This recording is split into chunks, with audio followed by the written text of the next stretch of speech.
In tennis, rallying and shot making often depend on capturing that split-second opportunity. A serve return, a drop shot, a deep hit coming back off the opponent. When Arthur practices drills that include unpredictable cues, visual, auditory, or partner stimulus, prompting movement, what he really builds is a nervous system mapping of cue, move that is faster and more reliable. As noted in agility training literature, reactive drills, not just planned movement, provide the specificity to tennis demands. For Arthur, that means fewer sluggish beginnings, fewer late adjustments that cost him time or force him off balance. Once Arthur moves into position more swiftly, he can set his body earlier for strokes. That means better weight transfer, cleaner contact, and more consistent shot mechanics. The footwork agility work trains his ability to get into a low athletic stance, ready to react, yet also ready to strike, rather than scrambling upright or reaching awkwardly. Literature on footwork emphasizes the need to stay light on the toes, maintain balance, execute sharp stop-starts. A tall athlete who masters this gains an edge in moving from defense to offense more fluidly. It's not enough to sprint forward. Tennis demands side-to-side shuffle, back pedal, diagonal moves, sometimes sliding, sometimes lunging. Studies show that agility drills, cone weaves, ladders, reactive stimuli improve change of direction speed and coordination. For Arthur, this means when his opponent opens the court wide or forces a drop, he can shift direction without losing composure, maintain readiness for the next shot, and recover to the center more efficiently. Over long rallies, maintaining that level of movement quality reduces breakdowns, errors, and exponential fatigue. The reflex-based anticipatory skills that the physical training supports, when his movement becomes mechanically efficient and reliable, Arthur's cognitive load lowers. He doesn't need to focus on how he's moving as much and can instead focus on what's coming next.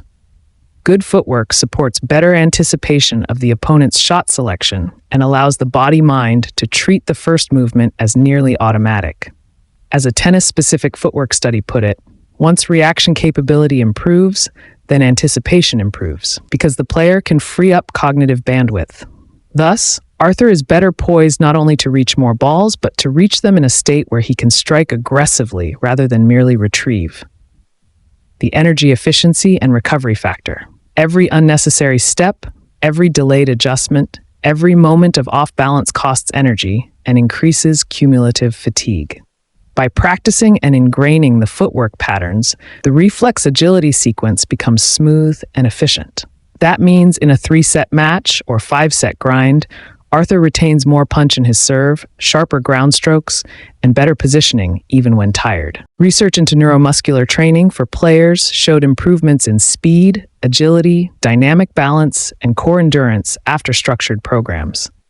So the footwork reflex training bolsters his endurance indirectly by reducing wasted movement, by maintaining posture and readiness deeper into matches.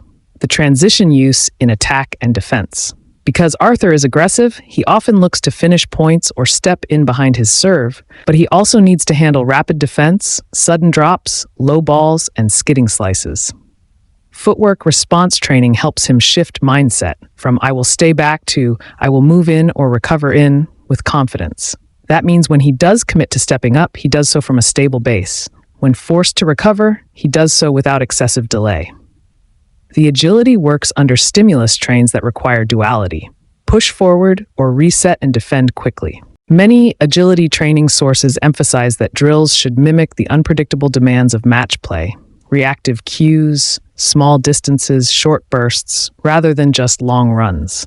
For Arthur, this translates into better court coverage, better ability to turn defense into offense, and more sustained competitive sharpness. Finally, the mental confidence and rhythm that emerges when movement becomes second nature. When Arthur knows his body is physically ready to react, shift, and recover, his mental focus sharpens. He's less preoccupied with the "how do I get there" and more concentrated on shot selection, opponent pattern, and timing. Movement becomes a platform, not a liability. Athletes often report that good movement leads to a sense of being in the zone, where reactions feel faster and the game appears slower. Footwork and reflex training feed into that phenomenon.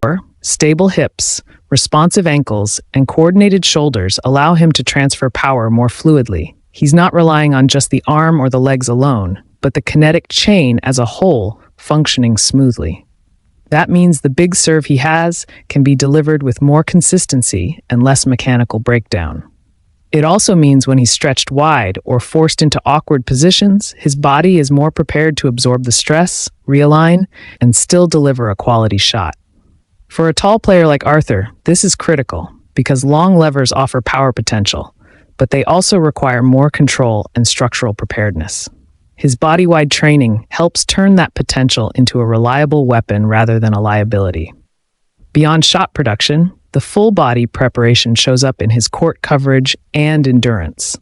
Tennis isn't played in static positions. You sprint, decelerate, change direction, lunge, recover, and often do so from extreme positions. When Arthur has worked on his body systemically, mobility, stability, strength, coordination, the result is fewer breakdowns in rallies where he's forced wide or under pressure.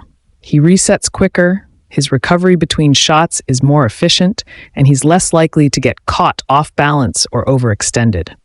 In the 2025 Masters event in Shanghai Masters, he noted how forcing conditions made survival difficult for many, yet he was able to raise his level and finish strongly. This reflects more than just technique. It reflects physical readiness at a systemic level. Another dimension is injury resilience and longevity. When the entire body is prepared, upper, lower, core, stabilizers, an athlete is less vulnerable to breakdowns caused by accumulating stress or over-reliance on certain body parts. Arthur's collegiate background and his physical frame suggested potential for big development, and preparing the full body means building robustness into his game. That robustness shows up in his ability to withstand long matches, push the pace, and not degrade so rapidly when he's fatigued. In the extreme heat and demanding conditions of tournaments, he has talked about needing to reset everything between each point. That mindset is enabled by preparedness at all levels, not just muscular, but cardiovascular, neural, and technical. Furthermore, full-body training enhances versatility. Arthur's game has a heavy serve and baseline firepower, but tennis demands more. You need to handle low balls, slices, change of pace, drops, approach shots, and net play. When your body is primed across its systems, you can adapt more swiftly. For example, if he is forced to retreat from a big serve and then execute a defensive shot, his legs, his hips, and his upper body all need to respond in tandem.